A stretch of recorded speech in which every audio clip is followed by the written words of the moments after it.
इस पुस्तक को हम सब लेके जाएंगे, हम इसे पढ़ेंगे, पढ़ने के बाद हम अपनी समीक्षा भी अरविंद कुमार मिश्र जी को भेजेंगे।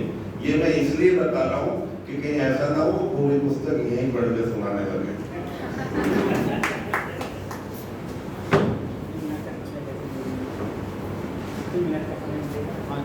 आप जितना कम से कम ले सकते हो, तो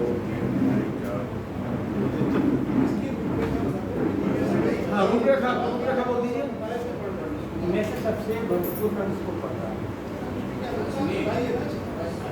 ये बताइए कि मेरे दिमाग में कैसे आया ये बात है 2011 की। ये बात है 2011 की, जब 11 मार्च को जापान में भूकंप आया हुआ था। तो मैं एक्चुअली जियोलॉजी का छात्र था, तो मैं भूकंप वगैरह के बारे में पढ़ा हुआ था, अपने ग्रेजुएशन टाइम में पढ़ा हुआ था।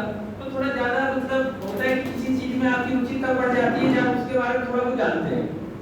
अब जैसे ही वहां पर जापान में आती है आपदा, तो तुरंत मेरे जो प्रोफेसर थे उनका एक इंटरव्यू छपता है, सेम डे संध्या कालीन अखबार में छपता है। मैं पढ़ता हूँ, मुझे टीवी में भी देखता हूँ, बड़ा मतलब एक हृदय विदारक माहौल ही था पूरी दुनिया के लिए। तो उससे मैं भी दो चार हो रहा था। तो जब ये सारी बात हो रही थी, मेरे दिमाग में आने लगा, हालांकि मैं जो बात कर रहा हूँ, मेरे दिल की बात कर रहा हूँ, शायद ये सही मंच है भी नहीं कहने के लिए, लेकिन उस टाइम में एक लेखक अपने आप को बहुत बड़ा सोच लेता है। वो सोचता है कि मैं कुछ भी कर सकता हूँ। मुझे लगा कि मैं बहुत बड़ी मदद कर सकता हूँ, ये था मेरे अंदर। लेकिन आज जब देखता हूँ कि लगता है नहीं, ये तो बहुत ही मतलब पूरी कल्पना जैसी ही बात है। लेकिन मेरा सोचना ये था कि मैं इस किताब को लिख रहा हूँ, बहुत सच्चे मन से लिख रहा हूँ, दुनिया के हित के लिए लिख रहा हूँ, और इससे मैं बेहिसाब कमाऊंगा और यहाँ दूंगा पैसा, वहां दूंगा, ये करो वो करो, सारी चीजें होनी है। लेकिन जब ये छप कर आई तो उसके बाद तो लगा कि मतलब ये एक अलग तरह का ही खेल है। क्या चलिए अब आता हूँ।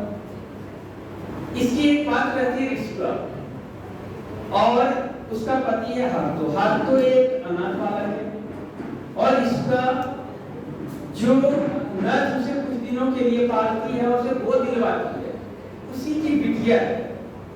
दोनों आसपास ही रहते हैं, और फिर संयोग ऐसा हो जाता है कि दोनों एक साथ पलते बढ़ते हैं, दोनों में प्यार बनता है। लेकिन वो ऐसा प्यार है जो दोनों ने एक दूसरे से कभी इजहार किया ही नहीं। नौबत यहाँ तक आ जाती है कि रिश्ता की शादी तय होने लगती है, और रिश्ता के नाना जी चाहते हैं कि रिश्ता की शादी जो है हार्तो से हो जाए, क्योंकि दोनों में कोई वैसा ब्लड रिलेशन या जो भी वहाँ की परिस्थितियां वैसा कुछ नहीं है। लेकिन रिश्ता भी डर रही है कि नहीं ऐसा कैसे हो सकता है, और हार्तो भी इसके लिए बहुत डरा हुआ है। लेकिन ठीक है, हो जाता है। अब ये दोनों मिल करके दुनिया के लिए जो भी इनका सोच है उसे धरातल पर उतारने का प्रयास करते हैं, जिसमें कि सबसे बड़ी चीज थी पर्यावरण के प्रति संवेदना।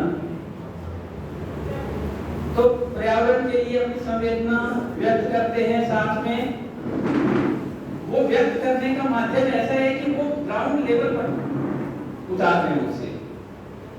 साथ ही मैं कुछ और भी अंशों को, मैं यहाँ पर एक चीज को खास ढंग से रखा हूँ कि आपका जैसी भी हो, पूरी दुनिया के लिए, पूरे मानव समाज के लिए होता है, और सारे लोग मिलकर के, जैसे छोटे देश उभर नहीं पाते जल्दी से, तो अगर बड़े देश उन्हें उभरने में सहायता करें तो ये बहुत अच्छी बात होगी। ऐसे प्लेटफॉर्म तैयार करें किए जाएं जहां से हम बीमारियों से, महामारियों से, या फिर किसी भी प्रकार की आपदाओं से बहुत अच्छे से लड़ सकें।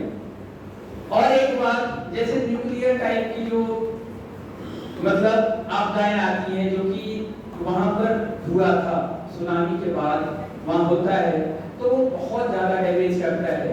तो उससे भी बचने के भी उपाय बताए गए हैं, और गुजारिश की गई है कि हम इन चीजों से उबरते हुए आगे बढ़ें।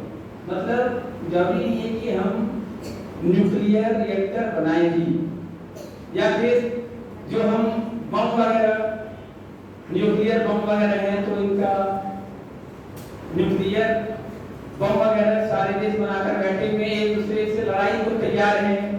यूक्रेन रशिया का युद्ध चल ही रहा है, इजराइल और हमास का युद्ध चल रहा है, तो मतलब ऐसी ही चीजें, युद्ध भी तो एक आपदा है जो कि हमारी लाइफ में आपदा है। तो हम अगर सही ढंग से चाहें तो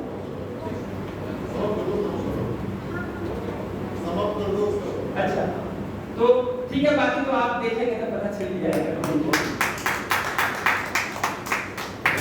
बहुत बहुत साधुवाद।